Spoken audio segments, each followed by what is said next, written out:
Hi friends, ഇന്ന് നമ്മളിവിടെ പറയാൻ പോകുന്നത് ഇഗ്നോ എക്സാമിനേഷൻ ഫോം 2025 പുതിയ അപ്ഡേഷനെ കുറിച്ചാണ്. അപ്പം 2025 ജൂണിലെ എക്സാം ഫോം വന്നിട്ടുണ്ട്, എല്ലാവർക്കും അറിയാം. അപ്പോൾ ഈ എക്സാം ഫോം എങ്ങനെയാണ് അപ്ലൈ ചെയ്യേണ്ടത് കാര്യങ്ങളാണ് ഈ വീഡിയോയിലൂടെ പറയാൻ ഉദ്ദേശിക്കുന്നത്. ഫസ്റ്റ്ലി എക്സാമിനേഷൻ ഫോമിൻ്റെ ലിങ്കിലേക്ക് നമുക്ക് കയറാം. ഇവിടെ നമ്മൾ ലിങ്കിൽ കയറുന്ന സമയത്ത് ഇങ്ങനെയൊരു പോപ്പപ്പ് മെസ്സേജുള്ളൊരു ഇൻ്റർഫേസിലേക്കാണ് കിടക്കുന്നത്. ഇവിടെ ഈ പോപ്പപ്പ് മെസ്സേജ് ക്ലോസ് ചെയ്ത് കൊടുക്കുക. ഇനി നമുക്ക് നെക്സ്റ്റ് വരുന്നത് last date apply for June 2025 April 20th വരെയാണ് ലാസ്റ്റ് ഡേറ്റ് വരുന്നത്. പിന്നെ നമുക്ക് ഓരോ എക്സാമിനും ഓരോ പേപ്പറിന് എത്രയാണ് ഫീ കാര്യങ്ങൾ ഇവിടെ കൊടുക്കുന്നുണ്ട്. പിന്നെ ഏറ്റവും അടിയിലേക്ക് സ്ക്രോൾ ചെയ്യുമ്പോൾ ഡിക്ലറേഷനും proceed to fill online form എന്ന് പറഞ്ഞിട്ടുള്ള ഒരു ഇതും കാണാം. അപ്പോൾ അത് രണ്ടും ഡിക്ലറേഷനിൽ ടിക്ക് ചെയ്ത് കൊടുത്തിട്ട് പ്രൊസീഡ് ടു ഫിൽ എക്സാമിനേഷൻ ഫോമിൽ ക്ലിക്ക് ചെയ്ത് കൊടുക്കുക. അപ്പോൾ നമുക്ക് നെക്സ്റ്റ് ഇൻ്റർഫേസിലേക്ക് വരുന്നതാണ്. ഇങ്ങനൊരു ഇൻ്റർഫേസ് ആയിരിക്കും ഇവിടെ വരുന്നത്. ഇവിടെ user name, enrolment number, user നെയിമുള്ളിടത്ത് നമുക്ക് എൻറോൾമെൻറ്റ് നമ്പർ ടൈപ്പ് ചെയ്ത് കൊടുക്കുക.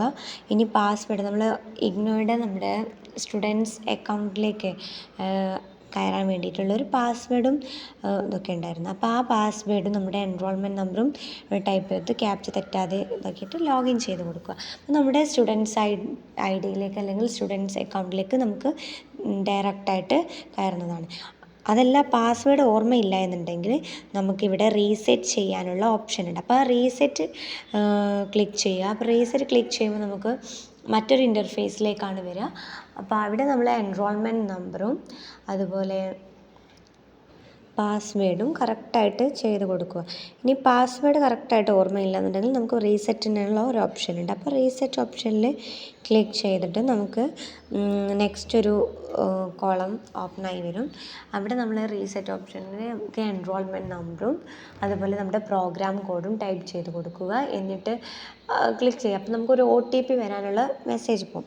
അപ്പോൾ നമ്മുടെ രജിസ്റ്റേർഡ് ഇമെയിൽ ID-യിലേക്കോ അല്ലെങ്കിൽ മൊബൈൽ നമ്പറിലേക്കോ ഒരു OTP വരും. അപ്പോൾ ആ OTP ഇവിടെ നമ്മൾ ഈ OTP എൻ്റർ ചെയ്യാനുള്ള കോളത്തിൽ എൻ്റർ ചെയ്ത് കൊടുക്കുക. അപ്പോൾ നമുക്ക് പാസ്വേഡ് റീസെറ്റ് അല്ലെങ്കിൽ ന്യൂ ആയിട്ട് സെറ്റ് ചെയ്യാനുള്ള ഒരു 2 ഇൻ്റർഫേസ് ആയിട്ടേക്കാരും വരിക. അപ്പോൾ അവിടെ നമ്മൾ ഏത് പാസ്വേഡാണോ പുതുതായിട്ട് കൊടുക്കേണ്ടത് അത് അവിടെ എൻ്റർ ചെയ്തിട്ട് കൊടുക്കുക. അപ്പോൾ നമുക്ക് അങ്ങനെ കൺഫേം ചെയ്തിട്ട് പുതിയ നമ്മുടെ ഈ ഒരു ഇൻ്റർഫേസിലേക്ക് ഒന്നുകൂടെ എൻറോൾമെൻറ്റ് ചെയ്ത് പാസ്വേഡ് ടൈപ്പ് ചെയ്ത് സൈൻ ചെയ്ത് സ്റ്റുഡൻസ് അക്കൗണ്ടിലേക്ക് അല്ലെങ്കിൽ സ്റ്റുഡൻസ് ID-യിലേക്ക് കയറാവുന്നതാണ്. ഇനി ഇവിടെ ലോഗിൻ ചെയ്യുമ്പോൾ നമുക്ക് സ്റ്റുഡൻസ് അക്കൗണ്ടിലേക്ക് ഓപ്പണായി കയറുന്നതാണ്. ഇവിടെ നമുക്ക് ലെഫ്റ്റ് സൈഡിൽ ഒരു സ്റ്റുഡൻറ്റ് എക്സാമിനേഷൻ അങ്ങനെ ഒരുപാട് ഓപ്ഷൻസ് കാണുന്നുണ്ട്. അതിൽ എക്സാമിനേഷൻ എന്നുള്ള ഓപ്ഷനിൽ ക്ലിക്ക് ചെയ്യുക. അവിടെ ഒരു ആരോ മാർക്ക് ആവുന്നില്ല, അവിടെ ക്ലിക്ക് ചെയ്യുക. അപ്പോൾ നമുക്ക് അതിൻ്റെ താഴെയായിട്ട് രജിസ്ട്രേഷൻ അങ്ങനെ പറഞ്ഞിട്ടുള്ള കുറച്ച് കാര്യങ്ങൾ. അപ്പോൾ രജിസ്ട്രേഷനിൽ ക്ലിക്ക് ചെയ്യുക. രജിസ്ട്രേഷനിൽ ക്ലിക്ക് ചെയ്യുമ്പോൾ നമുക്ക് സെൻറ്റർ പോർഷനിലായിട്ട് ക്ലിക്ക് അല്ലെങ്കിൽ എക്സാമിനേഷൻ ഫോമിൻ്റെ രജിസ്ട്രേഷൻ ക്ലിക്ക് ഹിയർ എന്ന് പറഞ്ഞിട്ട് കാണും. അവിടെ ക്ലിക്ക് ചെയ്താൽ നമുക്ക് എക്സാമിനേഷൻ രജിസ്റ്റർ ചെയ്യാനുള്ള ഒരു ഫോം ഓപ്പണായി വരുന്നതാണ്. ഇനി എക്സാമിനേഷൻ ഫോമിൽ ഓപ്പൺ ആവുന്നതിന് മുന്നേ നമുക്കൊരു പോപ്പപ്പ് മെസ്സേജ് പോലെയുള്ള ഒരു ഇത് വരുന്നതാണ്. ഒരു ഇൻ്റർഫേസ് വരുന്നില്ലേ. ഇവിടെ നമുക്ക് ഇതിന് താഴോട്ട് അങ്ങനെ സ്ക്രോൾ ചെയ്താൽ നമുക്ക് ഡിക്ലറേഷൻ ചെയ്യാനും അത് proceed to fill examination form എന്ന് പറഞ്ഞിട്ടുള്ള ഓപ്ഷനാണ്. അവിടെ ക്ലിക്ക് ചെയ്യുക. അപ്പോൾ അവിടെ ക്ലിക്ക് ചെയ്യുമ്പോഴാണ് നമുക്ക് എക്സാമിനേഷൻ ഫോം ഓപ്പണായി വരുന്നത്. എക്സാമിനേഷൻ ഫോം ഓപ്പണായി വരുമ്പോൾ നമുക്കിവിടെ കാണാം നമ്മുടെ പേര്, അഡ്രസ്സ്, ഡീറ്റെയിൽസ് കാര്യങ്ങൾ മൊത്തം ഇവിടെ കാണാൻ പറ്റും. ഇനി നമുക്കിവിടെ എക്സാമിനേഷൻ ഫോമിൽ ഫിൽ ചെയ്യാൻ എന്തൊക്കെയാണുള്ളത്.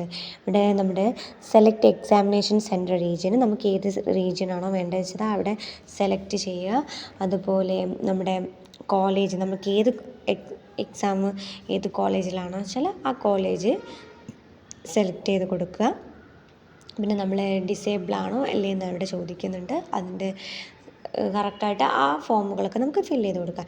നമുക്കിനി ഏതൊക്കെ സബ്ജക്റ്റ് ആദ്യത്തെ എക്സാമിനേഷൻ ഫോമിൽ ഫില്ല് ചെയ്യുന്നത്, അതായത് കഴിഞ്ഞ ഡിസംബറിൽ മുതൽ മുന്നോട്ടുള്ള എക്സാമിനേഷൻ ഫോം ഫില്ല് ചെയ്യുന്നിടത്ത് നമ്മുടെ എക്സാമിന് സബ്ജക്റ്റ് കോഡ് ടൈപ്പ് ചെയ്ത് കൊടുക്കുകയാണ് ഉണ്ടായിരുന്നത്. ഇപ്പോൾ നമുക്ക് അങ്ങനെയല്ല. ഇപ്പം നമുക്ക് പുതിയ അപ്ഡേഷൻ വന്നതോട് കൂടെ ഇവിടെ നമുക്ക് എക്സാമിന് സബ്ജക്റ്റുകൾ മുഴുവൻ ഇവിടെ കൊടുത്തിട്ടുണ്ട്. അപ്പം നമുക്ക് ഏത് പേപ്പറാണോ എഴുതുന്നതിന് അതിൻ്റെ നേരെ ടിക്ക് ചെയ്ത് കൊടുക്കുക. അങ്ങനെയാണ് പുതിയ അപ്ഡേഷനിൽ വരുന്നത്. അപ്പം വളരെയധികം എളുപ്പമാണ്. നമുക്ക് സംശയിക്കൊന്നും വേണ്ട. നമ്മുടെ പേപ്പർ കോഡും അതുപോലെ പേപ്പറിൻ്റെ പേരും അവിടെ ക്ലിയർ ആയിട്ട് കാണിക്കുന്നുണ്ട്. അപ്പോൾ അതിന് നേരെ നമ്മൾ ടിക്ക് ചെയ്ത് കൊടുക്കുക. എന്നിട്ട് സേവ് എന്നടിക്കുക. ഇവിടെ സേവ് ആൻഡ് കണ്ടിന്യൂ.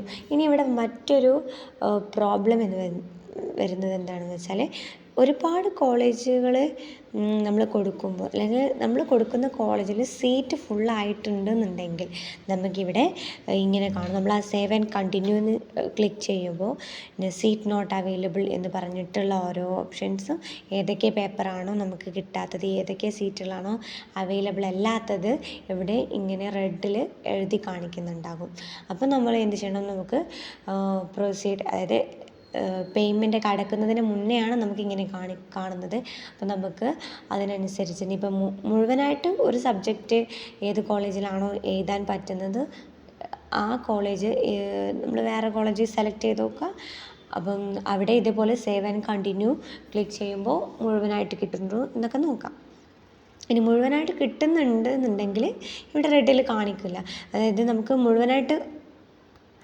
നമുക്ക് അവൈലബിൾ ആകുന്നില്ല എന്നുണ്ടെങ്കിൽ മാത്രമാണ് ഇങ്ങനെ കാണിക്കുന്നത്. ഇനി മറ്റൊരു കാര്യം ഇവിടെ പറയാനുള്ളത്, സീറ്റുകൾ പെട്ടെന്ന് ഫുള്ളാകുന്നുണ്ട്. നമുക്ക് ഇപ്പോൾ വടകരയുടെ കേസിലൊക്കെ ആണെന്നുണ്ടെങ്കിൽ ഇപ്പോൾ PSMO ഉള്ള കോളേജുകളിലൊക്കെ പെട്ടെന്ന് മുഴുവനാവുന്നുണ്ട്. അപ്പോൾ നമ്മൾ വിചാരിച്ച കോളേജ് ചിലപ്പം കിട്ടിക്കൊള്ളുന്നില്ല.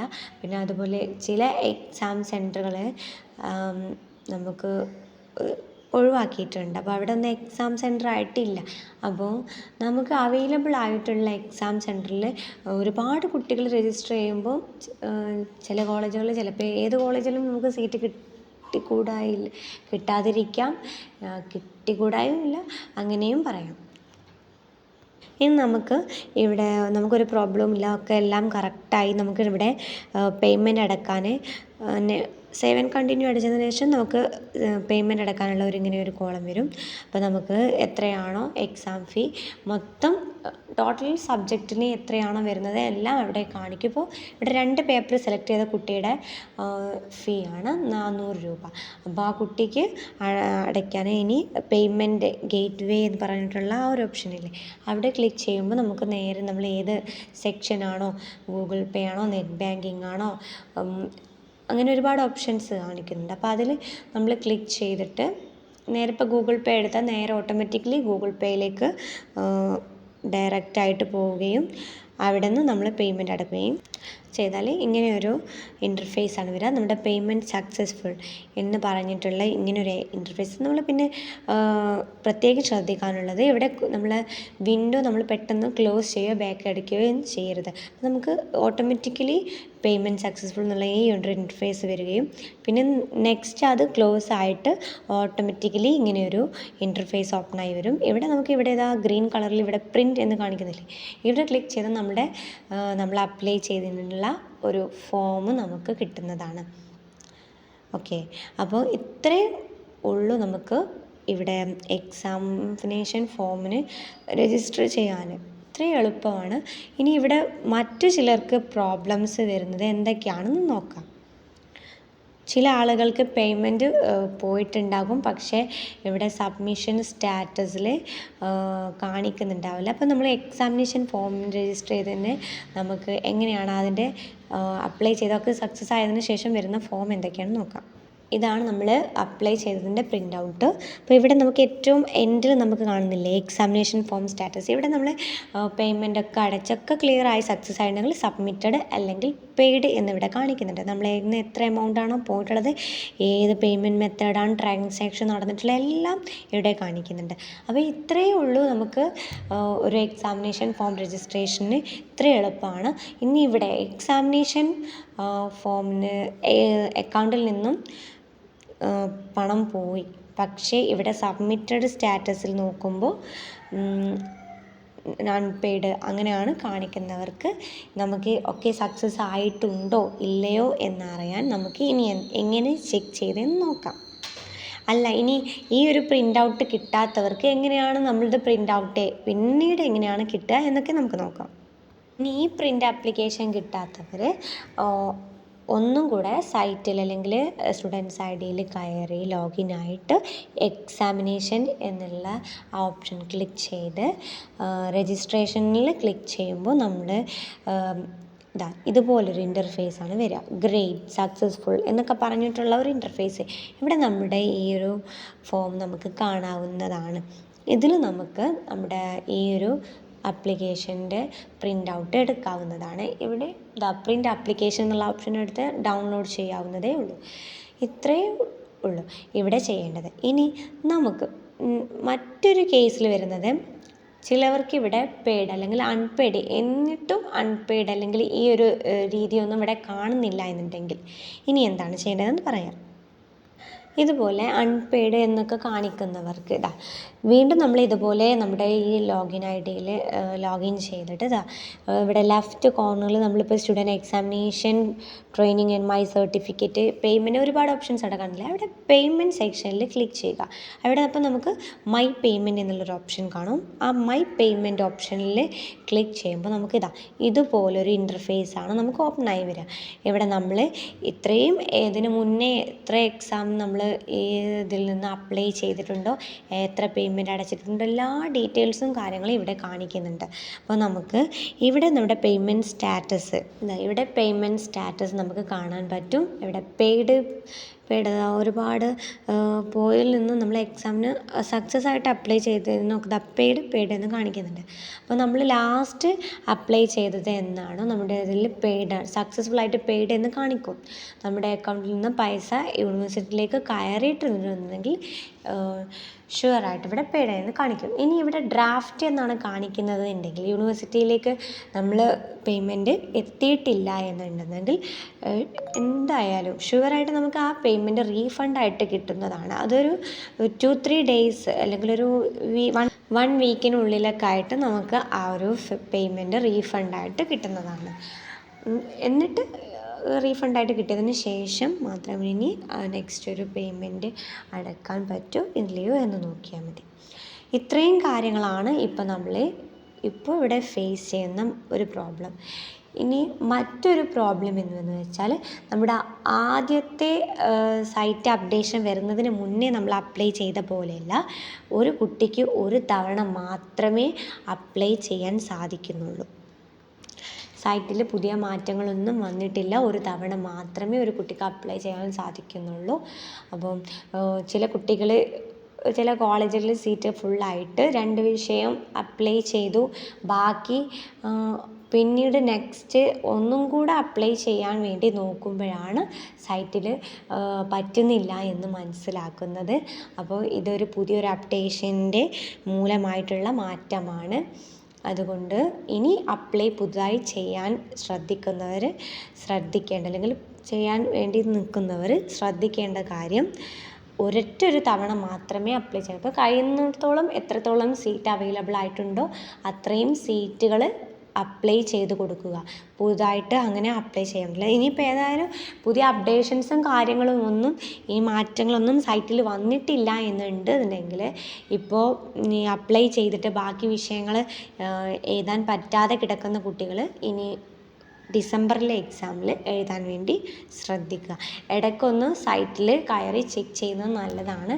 വല്ല മാറ്റങ്ങളും ഇപ്പോൾ ഒരുപാട് കംപ്ലൈൻറ്റുകൾ രജിസ്റ്ററായിട്ട് യൂണിവേഴ്സിറ്റിക്ക് കംപ്ലൈൻറ്റുകൾ അയച്ചിട്ടുണ്ട്. അപ്പോൾ അതിൽ യൂണിവേഴ്സിറ്റി കുട്ടികളുടെ ഗ്രീവൻസ് കണ്ടിട്ട് വല്ല മാറ്റങ്ങളും അപ്ഡേഷൻസ് കൊണ്ടുവരികയാണെങ്കിൽ നമുക്കറിയാൻ പറ്റും. നമ്മൾ ഇടയ്ക്കൊന്ന് സൈറ്റിൽ അല്ലെങ്കിൽ ബന്ധപ്പെട്ട ആളുകളുമായിട്ടൊന്ന് ഇങ്ങനെ കോൺടാക്ട് ചെയ്ത് നോക്കാം. അപ്പോൾ നമുക്ക് സൈറ്റിൽ വല്ല അപ്ഡേഷൻസും വന്നിട്ടുണ്ടെങ്കിൽ അറിയാൻ പറ്റുന്നതാണ്.